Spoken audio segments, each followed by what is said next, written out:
state-of-the-art equipment. Nice. Note to self, these are not Champion Trials riders. I think your reflector's loose. But help is on the way. This bike sucks. Jeff Lanowski and Mike Steadley are the real deal. Gentlemen, thanks for dropping in. And it's time to put these men and their machines through their paces. All right, observed trials biking. Now, how is that different from something like mountain biking or even freestyle biking? Basically, trials riding is trying to get your bike up and over obstacles in any fashion you can. It's called observed trials because when you ride a course, first time you ride it is the first chance you get. So you see the course and you can't practice on it. Yep, you're allowed to look at it, but when we go to competitions, we're riding it for the first time. When you go for a trail ride and you ride over rocks and logs, it's pretty much trials. We just take it to a whole nother level. And that level becomes readily apparent.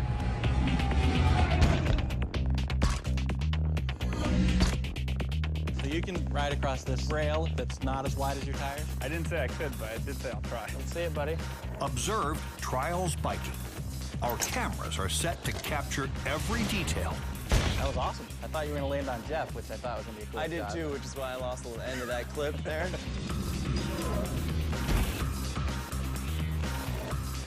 Nice, Mike. That's totally cool.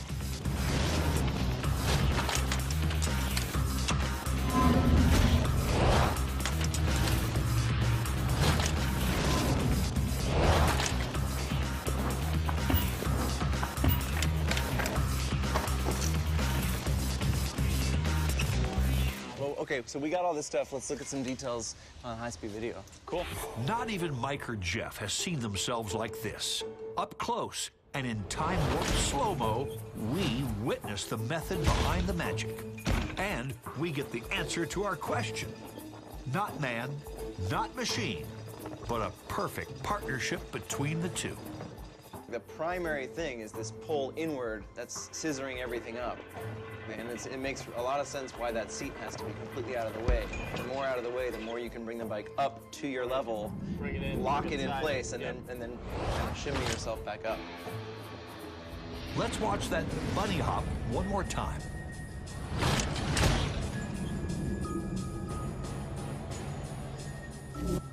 Mike's side hop illustrates the same principle.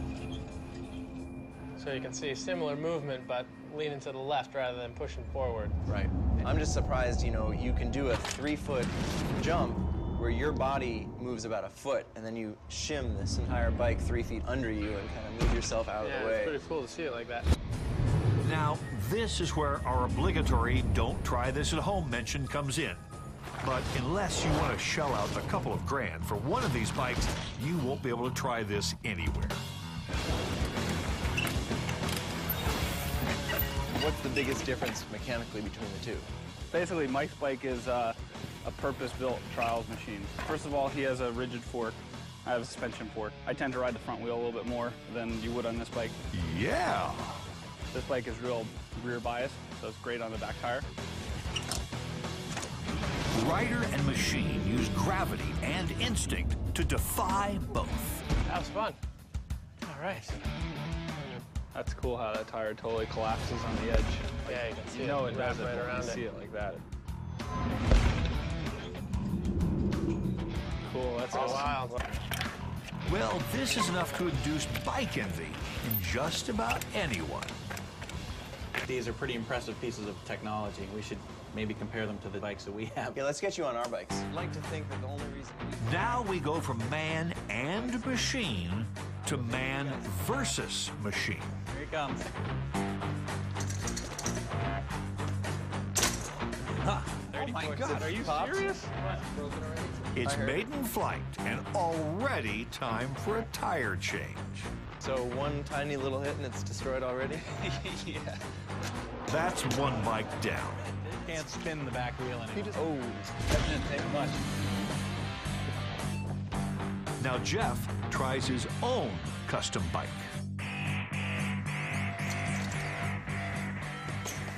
That's a little more like it. Like I couldn't like even hear nothing. anything. The proof is in our footage.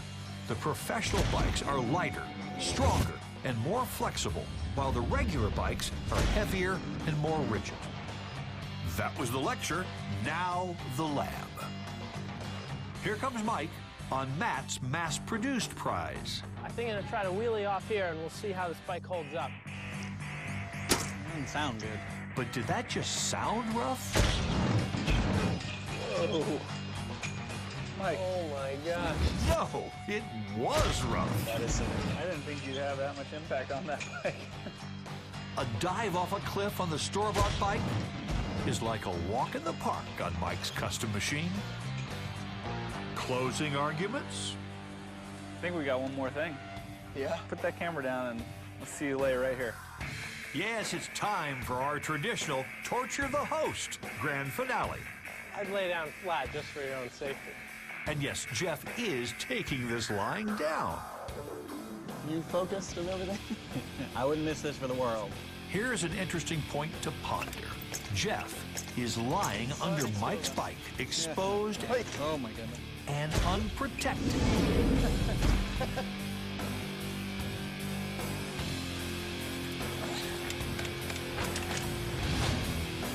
Wash those tires much?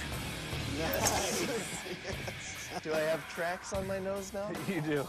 Thanks very much.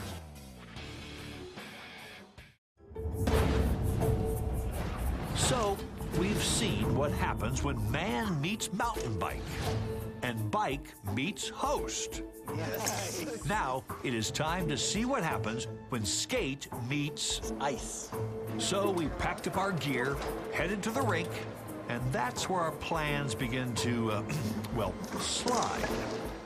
Oops. One down. Now, Jeff takes the ice carefully, They've got these knife blades on the front. very carefully.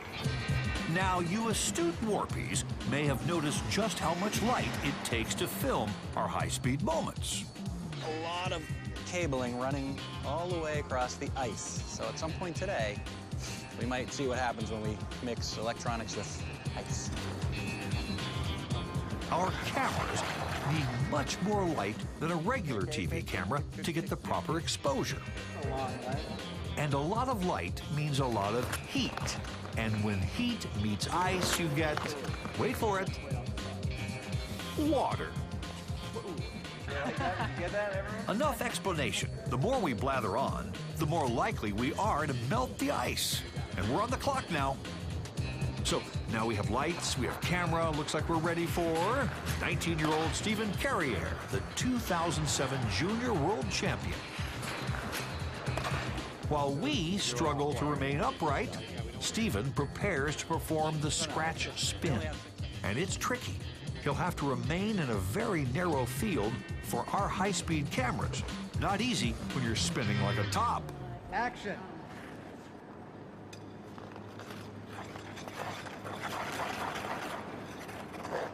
So, Steven, how does a human being get spinning so fast? You're basically, the position is kind of your arms are out wider, and then once you're set, you pull in.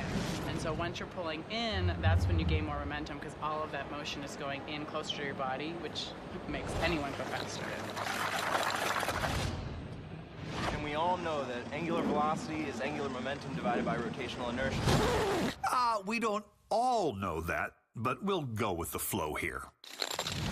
So what that means is that the more he can bring all of his weight into the center, the faster he's going to spin.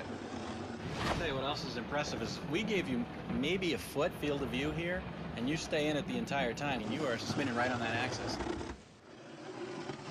Next up, the dread triple axle, the bane of any skater's professional existence. Staying in view of our camera's narrow band of visibility will be tough to pull off. Not to mention, well, that pesky triple axle. One more time. Nails it. Let's hope we did too. Okay, you gonna take a look at that one?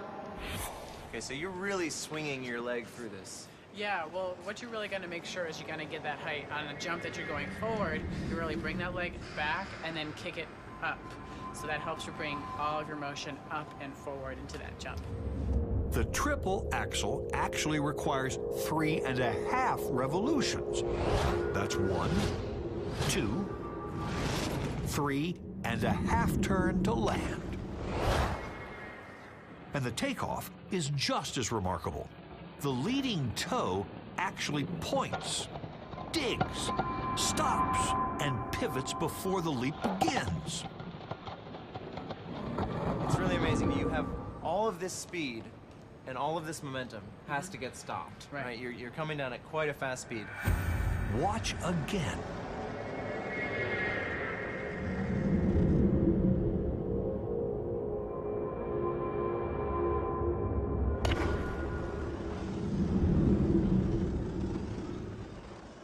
So Stevens got his jump, we've got our footage. Time to clear the ice. What, no Zamboni?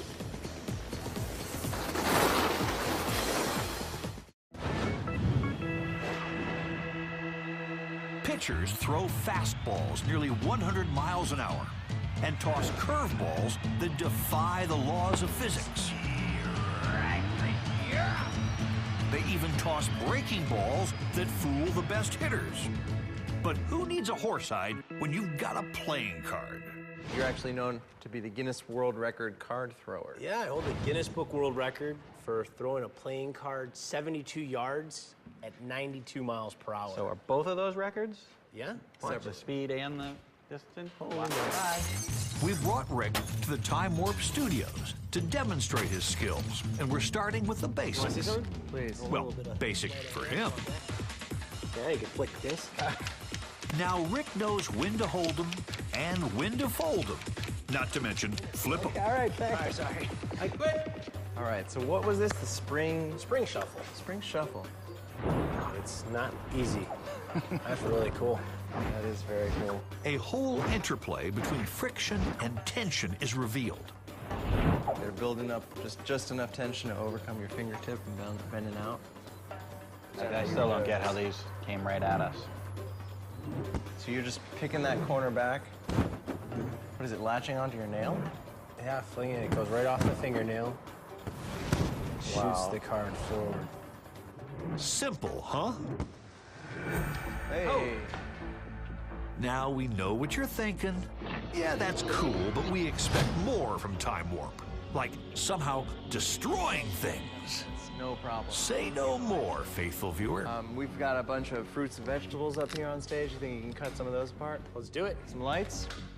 Ready? Yep. There is nothing too innocent to be turned into a weapon of fast destruction.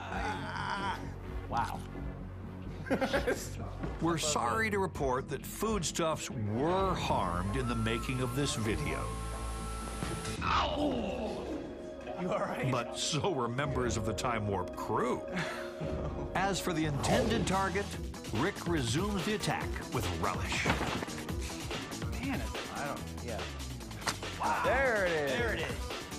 Oh, With his arm warmed up, Rick's aim is all aces. cucumber. Nice. And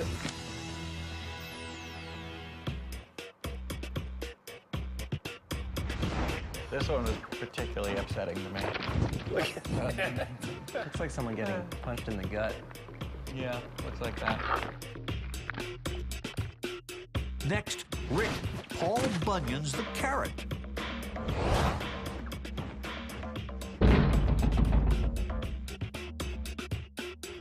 The watermelon, just a little off the top. As for the apple, cut to the core. And now for the cucumber. Sensitive members of the audience may wish to avert their eyes.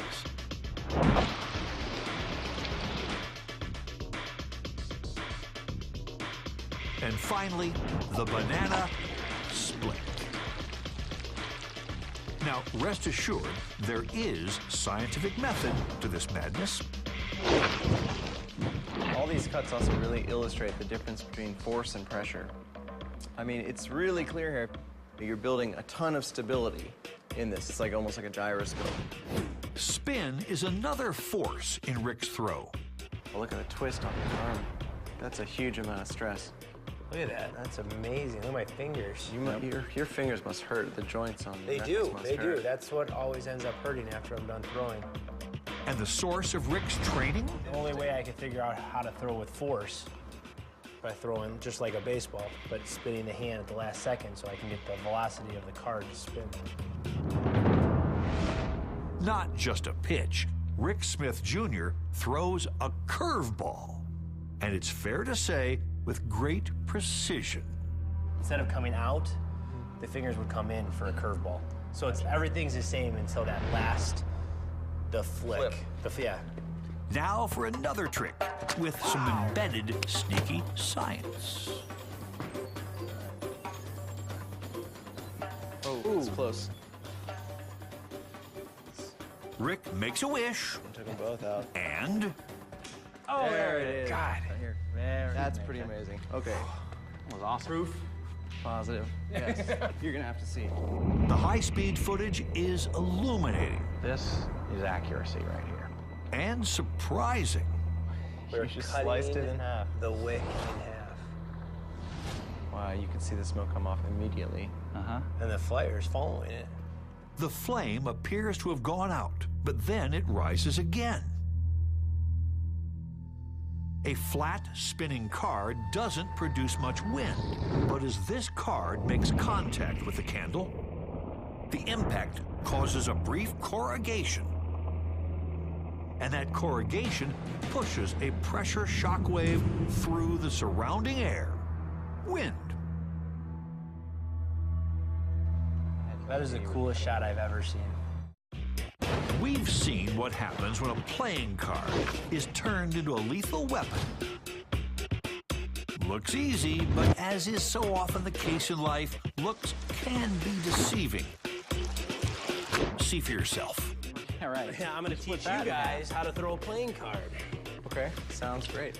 All you have to do, take your card, throw it, and hit the pumpkin. Nice and easy. Hit the hit it. pumpkin. That easy. Oh, He got it! That was nice. Good job. I feel like a lot of pressure. Now you gotta do it.